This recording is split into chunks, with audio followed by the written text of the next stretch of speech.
Hello friends, இன்றைக்கி சூப்பராக வந்து ஒரு வத்தல் பார்க்கணும். நல்லா கருக்கு முறுக்குன்னு சாப்பிட்றதுக்காக நம்ம சாதத்துக்குள்ளலாம் வச்சு சாப்பிட்றதுக்கு வத்தல்.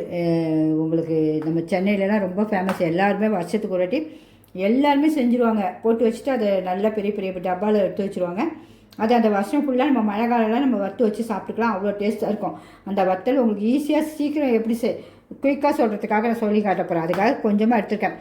ஒரு கப்பு வந்து உங்களுக்கு பச்சரிசி இல்லை புழுங்கல் உங்களுக்கு எந்த அரிசி வேணாலும் எடுத்துக்கலாம். ஒவ்வொருத்தருக்கும் பச்சரிசி பிடிக்காது, ஒவ்வொருத்தருக்கும் பிடிக்கும். அதுக்காக நான் எந்த அரிசி வேணாலும் நீங்கள் எடுத்துக்கலாம். நான் பச்சரிசி எடுத்து வச்சுருக்கேன்.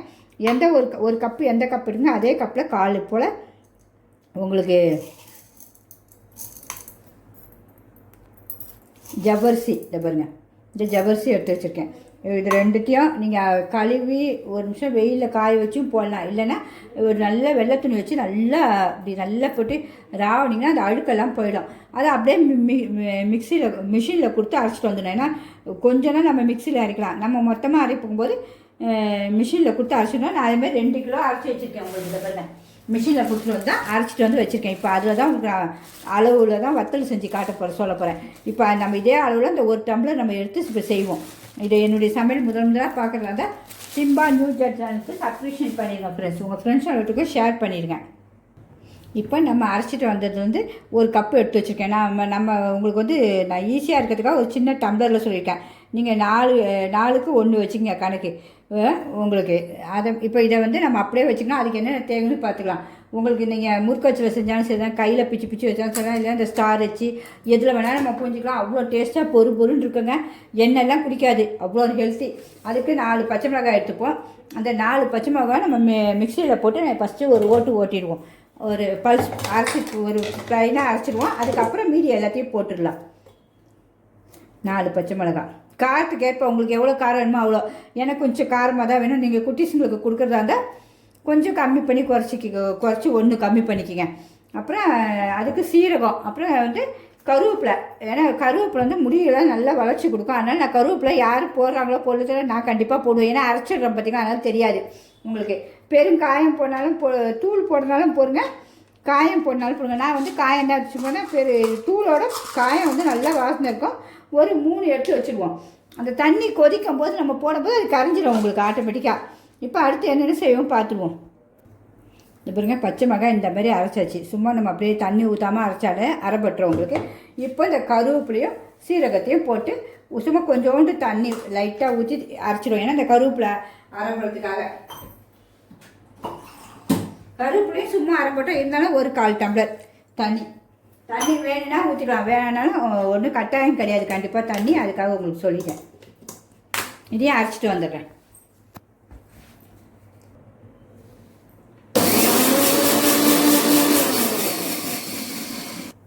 அரைச்சிட்டு வந்தாச்சு. நல்லா மிளகாய் அரைக்கும்போது நொடி இருக்கும். இப்போ வந்து நம்ம வந்து வத்தலுக்கு தேவையான அந்த கஞ்சி காய்ச்சிட வேண்டியதான்.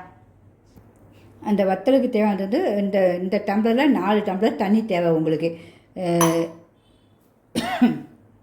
4 டம்ளர் தண்ணி தேவை. நம்ம அளந்து நம்ம கொஞ்சம் கட்டியாக கல்லான கடாயில் தான் செய்யணும். உங்களுக்கு கனம் திக்காக இருக்கணும். ஏன்னா கிளறும் போது அடி பிடிக்கக்கூடாது. அதனால தான் அலுமினிய கடாய் எடுத்து வச்சுக்கேன். நல்லா இல்லைன்னு சொல்லாதீங்க. இதேமாரி செய்யறதுக்கு தான் நம்ம யூஸ் பண்ணுவோம் இதை. அதுக்காக தான். இப்போ அதில் 1 2 வந்து ஊற்றி கொதிக்க வைப்போம். 2 கொதிக்க வைக்கிறதுக்கு. அப்புறம் இன்னும் 2 வந்து இந்த மாவு நம்ம இதில் கரைச்சிட போகிறோம். உப்பு போடுற மெயின். உப்பு சொல்லலை, உப்பையும் இப்போ நம்ம போட்டுக்கலாம். இந்த பாருங்க 2, அதே 2 தான். தண்ணி அதுக்கு மேலே வேண்டாம், இது கரெக்டாக இருக்கும். ஏன்னா நம்ம அதுலேயே கூட கலக்கலாம். உங்களுக்கு கொதிச்சோடனே அது வந்து சூடாக இருக்கும்போது கட்டியாக வரும். ஒவ்வொருத்தருக்கு பிகினர்ஸ் பிள்ளைங்க கூட இது கற்றுக்கலாம். நம்ம ஒரு டம்ளர் செஞ்சு பிள்ளைங்க ஆசைக்கு செஞ்சு வைக்கலாம். சப்போஸ் அம்மாங்க வேலை இருக்க முடியலன்னா கூட. அதுக்காக தான் சொல்கிறது. இதை வந்து நம்ம இப்படி போட்டு கொஞ்சம் கொஞ்சமாக இந்த இப்படி கரைச்சி வச்சுக்கலாம். உங்களுக்கு ஈஸியாக இருக்கும். நான் காட்டுறேன் பாருங்கள். இந்த தண்ணி அதுக்கு மேலே ஊற்றக்கூடாது. அதுமாரி உப்பு இந்த அளவு அவங்கவுங்களுக்கு சுவைக்கு ஏற்ப உப்பு கூட குறைச்சிக்க. ஆனால் உப்பு கம்மியாக தான் போடணும். வத்தல் போட்டோன்னா சுருன்னு தெரியும். அதனால் உப்பு கொஞ்சம் கம்மியாக சேர்த்துக்கங்க. இந்த அளவு கரைச்சிக்கங்க. அதை உங்களுக்கு கட்டி இல்லாமல் இப்படி எடுத்து ஊற்றினா நமக்கு நல்ல தண்ணியாக இருக்கணும். இந்த அளவு இருக்கணும். நமக்கு அப்போ ஈஸியாக இருக்கும் கலர் போது.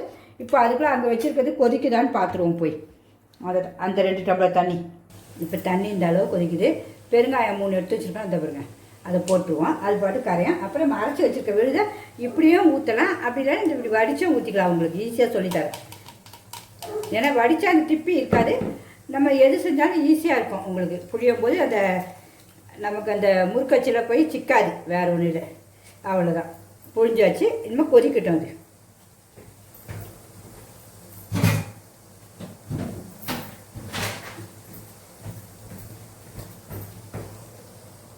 இந்த பாருங்க கொதிக்குது. இப்போ ஸ்டவ்வை ஸ்லோவில் வச்சுப்போம். மெதுவாக அப்படியே ஊற்றுவோம். நான் ஊற்றுற மாதிரியே ஊற்றுங்க. அது அப்படியே கட்டியாகும். உப்பு போட்டாச்சு நம்ம.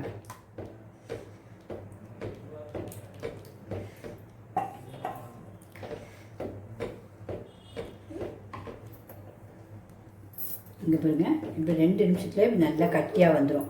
உங்களுக்கே தெரியும்னு நினைக்கிறேன். ஸ்லோவிலே தான் இப்போ ஃபஸ்ட்டு கொதிக்கிற வரைக்கும் தான் ஹையில் வைக்கணும்.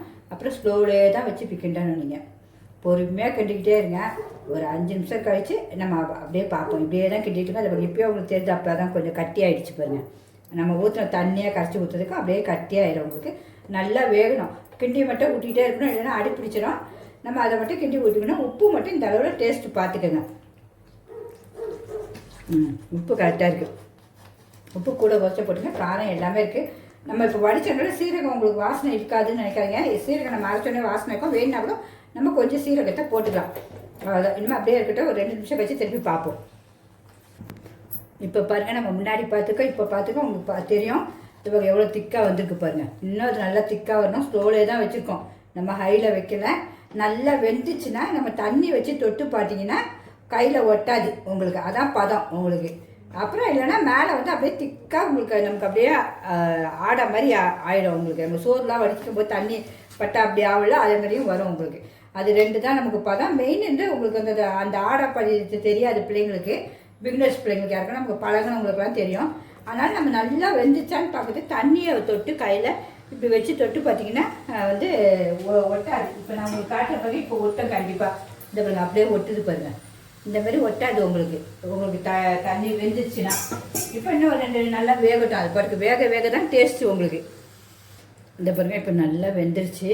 உங்களுக்கு நல்ல மனமும் வந்துருச்சு. இதை ஆஃப் பண்ணிவிட்டு நம்ம அப்படியே விட்டுடணும். கொஞ்சம் ஆறினோன்னே தான் புளியணும். நம்ம நிறையா புளிஞ்சிங்கன்னா ஒவ்வொருத்தர் காலையில் 3 மணிக்கு எழுந்து செய்வாங்க. செஞ்சு போய் 6 மணிக்கு ஒத்துருப்பாங்க. இப்போ என்னால் நான் காலையில் அப்படி விடிய காலையில் எழுந்துலாம் புளிஞ்சிட்டு மாடிக்கு தூக்கிட்டு போய் கஷ்டப்பட மாட்டேன். இந்த சுட நைட்டே 10 மணிக்கு நம்ம படுக்கும்போது கிளறி வச்சுட்டு காலையிலே நம்ம தூங்கி எழுந்தோன்னா 6 மணிக்கு எழுந்து காஃபியை குடிச்சிட்டு போய் நல்லா புளிஞ்சு வச்சுட்டு வந்தால் சாயங்காலத்தில் கொஞ்சம் காஞ்சிடும். அப்படி தான் நம்ம பண்ண போகிறோம். இப்போ வெந்துச்சான்னு நம்ம பார்க்கணும். உங்களுக்கு காட்டணும்ல வெந்துச்சான்னு இப்படி கிளறிக்கிங்க நல்லா. இந்த பாருங்க நல்லா இப்படி கட்டியாக வரும். இந்த அளவு உங்களுக்கு தண்ணி கஞ்சி வேணால் இன்னும் கொஞ்சம் தண்ணியாக நம்ம கரைக்கணும். இந்த பாருங்க கையில் ஒட்டலாம் பாருங்க. தண்ணி தொட்டிருக்கேன். இந்த பாருங்க சுத்தமாக ஒட்டாது. இந்த பாருங்க அதான் பக்குவம் நமக்கு, வேறு ஒன்றும் இல்லை.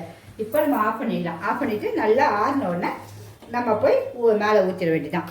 பிடிச்சிருந்தா கண்டிப்பாக ஒரு லைக் பண்ணிடுங்க ஃப்ரெண்ட்ஸ்.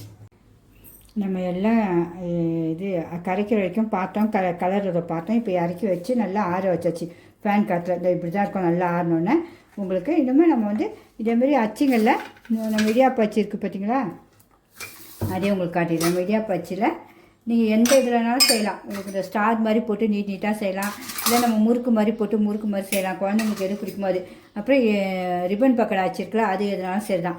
அதில் எல்லாம் ஃபஸ்ட்டு உங்களுக்கு இப்படி ஒரு அச்சியை வச்சு காட்டுறோம் பாருங்கள். ஏன்னா மேலே வெயில் அடிக்க நம்ம அதில் போய் போட முடியாது. இப்போ உங்களுக்கு இதில் காட்டிட்டு நான் மேலே போட்டேன்னா அப்படியே உங்களுக்கு காட்டிடுறேன். ஒன்று விடிய காலம் 5லேருந்து 6க்குள்ளே போட்டு இறங்கிடுங்க. அப்படி இல்லைன்னா நைட்டில் கலரி வச்சுட்டு காலையிலே போய் போடுங்க. ஏன்னா காலையிலே நம்ம நிறைய கலர் போல் ஆறாது. நான் 3 மணிக்கு எழுந்து நீங்கள் செஞ்சால் தான் செய்ய முடியும். இப்போ ஒரு ஏங்கில் தண்ணி வச்சுங்க. சும்மா தொட்டுட்டு நம்ம அந்த மாவை வந்து நம்ம எடுக்கணும்ல, வேறு ஒன்று அதுக்காக தான் உங்களுக்கு. இதில் கூட லைட்டாக தடவிக்குங்க. இப்படி நல்லா நம்ம முறுக்குக்கெலாம் செய்கிற மாதிரியே போட்டுக்கோங்க.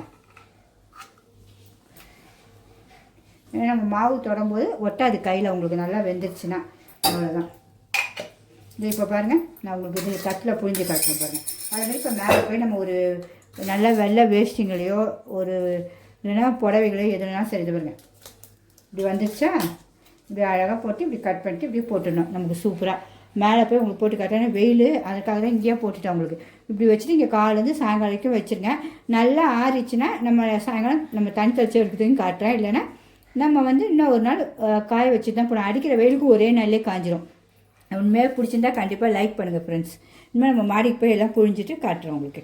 எந்த அச்சில் வேணாலும் நீங்கள் செய்யுங்க, உங்களுக்கு பிடிச்சமானதான். இல்லைன்னா கூட நீங்கள் இப்படி கையில் கூட கிள்ளி வைக்கலாம். இந்த இப்படி எடுத்து உங்களுக்கு பிள்ளைங்களுக்கு இப்படி வேண்டிய மாதிரி இப்படி கையில் கிள்ளி வைக்கலாம். உங்களுக்கு எப்படி இஷ்டமோ அப்படி பண்ணிக்கோங்க. இல்லைன்னா நம்ம இடியாப்ப அச்சிலே கூட செய்யலாம். அது எல்லாம் ஜலிச்சு தான் செய்யணும். சீரகத்தையும் இப்படி போட முடியாது, பச்சை மிளகாய் எல்லாம் வடிகட்டிட்டு செய்யணும். வேறு ஒன்றும் இல்லை. இனிமேல் மாடிக்கு போயிடுவோம்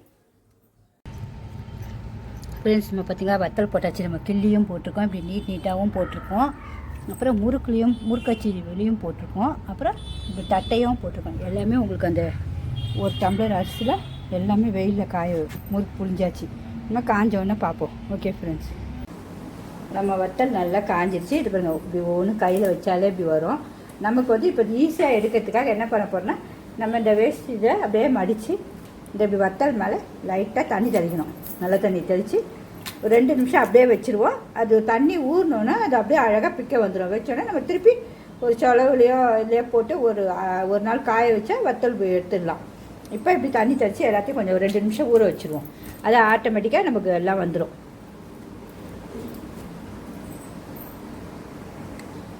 தண்ணி தெளித்து ஒரு 2 நிமிஷம் ஒரு 5 நிமிஷம் ஆயிடுச்சு. இப்போ நம்ம இப்படி எடுத்தாலும் இது பாருங்கள், வத்தல் அழகாக கையில் வந்துடும். ஈஸியாக வந்துடும். இது பாருங்கள் எவ்வளோ சூப்பராக வந்துருச்சு பாருங்கள். நம்ம அது கஷ்டப்படவே தேவை, பிச்சு எடுக்கணும் அதெல்லாம் கிடையாது. இதை எடுக்கிறோம் பாருங்கள், இப்படியே வந்துடும். நம்ம இதை என்ன திருப்பி ஒரே ஒரு நாள் காய வச்சிட்டிங்கன்னா நம்ம வத்தல் சூப்பராக பொரிச்சிடலாம். எவ்வளோ சூப்பராக வந்துருச்சு பாருங்கள். இதேமாதிரி எல்லாருமே செஞ்சுருங்க. இதேமாதிரி சொலவில் காய வச்சுருங்க நல்லா ஒரு நாள். அவ்வளோ ஈஸியாக வந்துடும். நமக்கு 2 நிமிஷம் தான் வத்தல். இதை பாருங்கள், இப்படி கை வைக்கும் போதே இவ்வளோ அழகாக உதிரும் உங்களுக்கு. இதை பாருங்கள் என்ன அழகாக வந்துருச்சு பாருங்கள் வத்தல்லாம். நம்ம எல்லாத்தையும் இதை மாதிரியே பிச்சிருவோம். பாருங்கள் எல்லாத்தையும் பிரித்து எடுத்துகிட்டு அந்த ஒரு டம்ளரையும் அழகாக அப்படியே நம்ம எப்படி நீட்டாக போட்டோமோ அந்த அழகுலேயே வந்துடுச்சு பாருங்கள். இனிமேல் ஒரு நாள் காய வச்சுட்டு நம்ம வத்தலுக்கு பொரிச்சு சாப்பிட்டு டேஸ்ட் பார்த்துருவோம். பிடிச்சிருந்தா கண்டிப்பாக லைக் பண்ணுங்கள். இப்போ நம்ம வத்தல் பாருங்கள் ஒரு நாள் நம்ம நல்லா பிரித்து காய வச்சோம் தண்ணி தெளித்து. இப்போ அடுத்த நாள் இப்படி நல்லா காய்ஞ்சி வச்சோன்னா இப்போ இப்படி கை வச்சோன்னா இப்படி உடையணும் நல்லா மொறுன்னு. இப்போ வத்தல் வறுத்துருவோமா இதேமாதிரி இருந்தாலும் தான் நம்ம நல்லா காய வச்சுட்டு நமக்கு அந்த ஒரு டம்ளருக்கு நமக்கு எவ்வளோ தேவையோ நம்ம செஞ்சு வச்சுருக்கோம். இதே மீதியே இப்படி டப்பாவில் நல்லா மூடி வச்சிட்டிங்கன்னா 1 வருஷம்னாலும் கிடாது. நம்ம இப்போ கொஞ்சமாக போட்டு காட்டியிருக்கோம். நமக்கு தேவை இருக்கும்போது மொத்தமாக அந்த 2 கிலோவும் நம்ம போட்டு கலக்கிட்டு ஒரு 1/2 மணி நேரம் அவங்க போட்டு முடிச்சுட்டு வந்துட்டிங்கன்னா வத்தல் 1 வருஷத்துக்கு ஃபுல்லாக தேவையான வத்தல் சூப்பராக கலக்கி 2 பேருங்க. இந்த அளவுக்கு காஞ்சிருக்கணும் உங்களுக்கு சவுண்டு. அப்போ தான் வத்தல் நம்ம அள்ளி வைக்க முடியும் உங்களுக்கு. இப்போ நம்ம வத்தலையும் வறுத்துடுவோம். என்னுடைய சமையல் பிடிச்சிருந்தால் கண்டிப்பாக லைக் பண்ணுங்கள் ஃப்ரெண்ட்ஸ். இது எல்லாருக்குமே நமக்கு ஒரு பொரியல் கூட்டு கறி இடின்னு வேணும்னு அவசியம் இல்லை. என்றைக்கோ அர்ஜென்ட்டுக்கு வெளியே போய்ட்டு வந்தால் இப்படி நம்ம ஒரு வத்தலை பொரித்து சாப்பிட்டுடலாம். இல்லை பிள்ளைங்களுக்கு ஈவினிங் ஸ்நாக்ஸ்க்கும் வத்தலை நீங்கள் வறுத்து கையில் குத்தினா அழகாக சாப்பிட்டுங்க. நமக்கே அது ஆசையாக இருக்க வெறுமா சும்மா பசிக்கும் போது இப்படி வறுத்து சாப்பிட்டுடலாம். இப்போ ஒரு கடாயை வச்சு நம்ம வறுக்க ஆரம்பிச்சிடுவோம். ஸ்டவ் பற்ற வச்சு கடாயை வச்சுருவோம். எண்ணெயை ஊற்றிடுவோம். எண்ணெய் பொரிக்கிறதுக்காக ஊற்றிக்கங்க. ஏன்னா திருப்பி நம்ம அதை யூஸ் பண்ண மாட்டோம். உங்களுக்கு கொஞ்சமாக எவ்வளோ வேணுமோ அவ்வளோ. இப்போ நம்ம ஒரு வத்தலை சும்மா ஃபஸ்ட்டு போட்டு பார்ப்போம் பொரியுதானே. ஏன்னா சட்டி காயணும்ல. சூப்பராக காஞ்சிச்சு. நம்ம அந்த முறுக்கு மாதிரி பொழிஞ்சது எவ்வளோ சூப்பராக வந்துச்சு பாருங்கள் வத்தல். என்ன சூப்பராக இருக்கா. குட்டீஸுங்களுக்கு கொடுத்தா நீங்கள் சூப்பராக இருக்கும் மொறுன்னு. நல்லா கலர் சவக்கையும் அப்படியே எடுத்துடணும். சின்னதாக தான் வந்துச்சு பாருங்கள். பொரிக்கும் போது எவ்வளோ பெருசுக்கு வருது பாருங்கள். இப்போ நம்ம இதே மாதிரி ஒரு பாத்திரத்தில் எடுத்து போட்டுப்போம். இப்போ இந்த நீட்டு உங்களுக்கு எல்லாமே நான் வறுத்து காட்டிடுறேன். இந்த நீட்டு மாதிரி எடுத்து வச்சோம் பார்த்தீங்களா, அது டிபன் பக்கடா ஆச்சுல. அதெல்லாம் டக்குன்னு உங்களுக்கு வேலை முடிஞ்சிடும். நான் உங்களுக்கு ஒன்று ஒன்றா காட்டுறதுக்காக இப்படி போடுறேன். மொத்தமாக போட்டு எடுத்துடலாம். அப்புறம் இந்த நீட்டு வத்தல் எண்ணெயும் குடிக்காது. மெயின் நம்ம சமையல் செய்கிற மாதிரி தான் வத்தலும் பார்த்து நீங்கள் செஞ்சீங்கன்னா எண்ணெய்லாம் உங்களுக்கு பிடிக்கவே பிடிக்காது. அவ்வளோதான். இப்போ எடுத்துருவோமா, சுவை பார்த்துருவோமா. வெள்ளையாக இருந்தால் நல்லா இருக்காது, கொஞ்சம் கலர் இப்படி மாறினா தான் சாப்பிட போது டேஸ்ட்டாக இருக்கும். எண்ணெய் பாருங்கள், நம்ம ஊற்றினா அப்படியே இருக்கா, எண்ணெயே பிடிக்காது. அதுதான் மெயின். நம்ம வத்தலில் கூட எண்ணெய் பிடிக்காதுன்னா பார்த்துக்கோங்க. இப்போ டேஸ்ட் பார்த்துருவோம் வாங்க. இப்போ பார்த்திங்கன்னா நம்மளுடைய வத்தலை சூப்பராக நல்லா முறுன்னு வத்தாச்சு. இன்றைக்கி நமக்கு எவ்வளோ வேலை இருந்தாலும் சர்ச்சுக்கும் போய்ட்டு உங்களுக்கு மகளிர் தினம் எல்லாருக்கும் வாழ்த்துக்களுங்க. நம்மளுடைய வாழ்த்துக்களையும் உங்கள் எல்லா சகோதர சகோதரிக்கும் அம்மாங்களுக்கு எல்லாருக்கும் சொல்லிடுறேன். அதுமாதிரி வத்தல் பாருங்கள் எவ்வளோ இப்போ கையில் வச்சோன்னே எப்படி பொறுன்னு வரையுது பாருங்கள். டேஸ்ட்டும் சுவையும் அட்டகாசமாக டேஸ்ட் பார்க்கணும்ல. அப்பா செம்ம டேஸ்ட்டுங்க, உண்மையாகவே வேறு லெவலு. எப்படி பப்பளை மாதிரி உடையுது பாருங்கள். உங்களுக்கு பிடிச்சிருந்தா கண்டிப்பாக லைக் பண்ணுங்கள் ஃப்ரெண்ட்ஸ். ஒன்றுமே இல்லை, நம்ம ரேஷன் அரிசி தான். ₹1 நமக்கு செலவே இல்லாமல் வத்தல் எவ்வளோ சூப்பராக கையில் ரெடி ஆகிடுச்சு பாருங்கள். ஒரு வருஷம் ஃபுல்லாக வச்சுக்கலாம். பிடிச்சிருந்தா கண்டிப்பாக லைக் பண்ணுங்கள், உங்கள் ஃப்ரெண்ட்ஸ் அண்ட் வீட்டுக்கு ஷேர் பண்ணுங்கள். நீங்களும் ரசித்து சாப்பிட தான் போடுறேன். என்னுடைய சேனலை முதல் பார்க்குறீங்கன்னா சப்ஸ்கிரிப்ஷன் பண்ணிடுங்க ஃப்ரெண்ட்ஸ். ஓகே, எல்லாமே வாசனை சூப்பராக இருக்குது. பெருங்காயம், மிளகாய் காரம், நம்ம சீரகம், உப்பு எல்லாரும் சூப்பராக இருக்குது. எல்லாருமே ட்ரை பண்ணுங்கள், அவ்வளோ சூப்பராக இருக்குது. ஓகே ஃப்ரெண்ட்ஸ், பாய்.